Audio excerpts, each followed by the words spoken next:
Welcome back to English Up.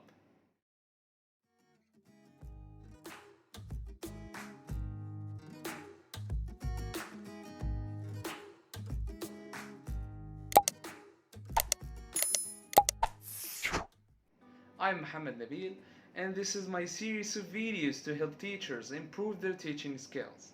As we mentioned before, we love to share stories about language learners. We do this so that students feel that they are not alone, which in turn would lower the affective filter. Well, there are many and different stories about language learners in which they share their difficulties and frustrations when learning a new language and culture. You, as a teacher, or maybe even your students, can read these stories.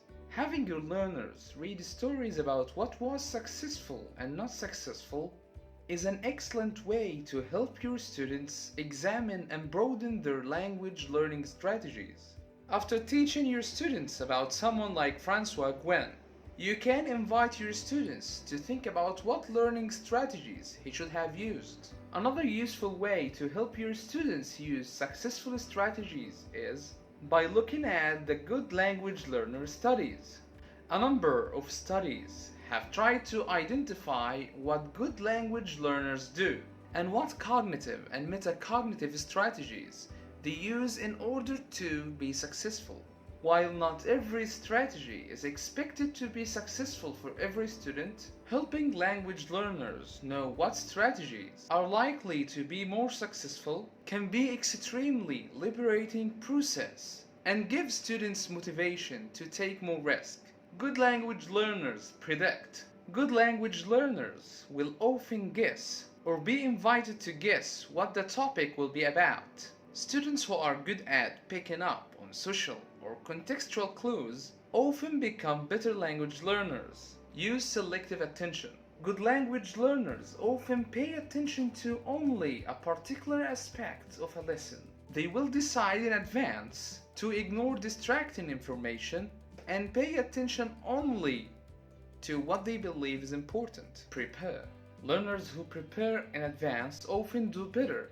For example, a learner who writes down some notes about he or she wants to say will excel over a student who simply tries to speak without preparation. Look ridiculous. Learners who are willing to look foolish often make better language learners. They don't worry about what they look like. They focus on the task and try to accomplish it.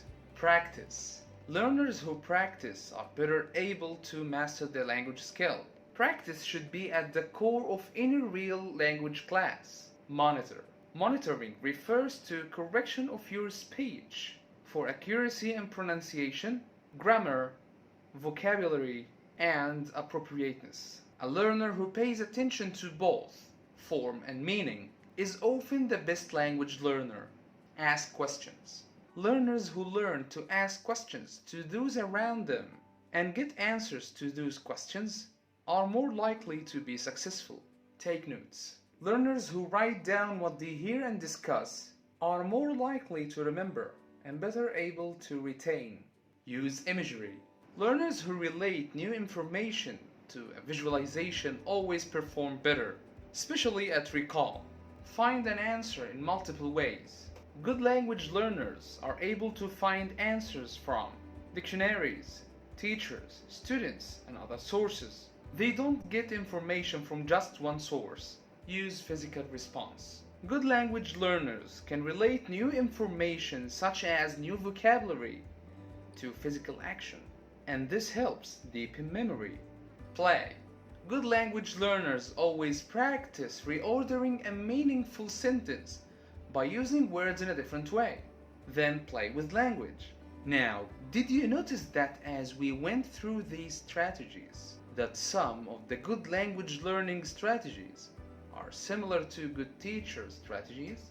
Even if your learners never actively learn any of these strategies, you can still encourage the use of them within the classroom. Help students predict, ask questions, use imagery, and play. Well, that's all for today. By the way, this leads us to our next metaphor about teachers. And I think we all agree that learners need to know not just what to learn, but how to learn.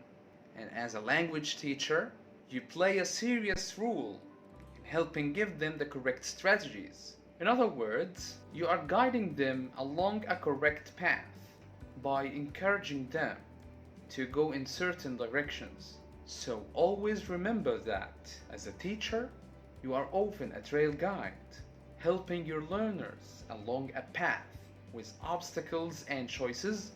You help your learners to avoid some certain pitfalls that Francois fell into and discover strategies they should use instead. Thank you for watching.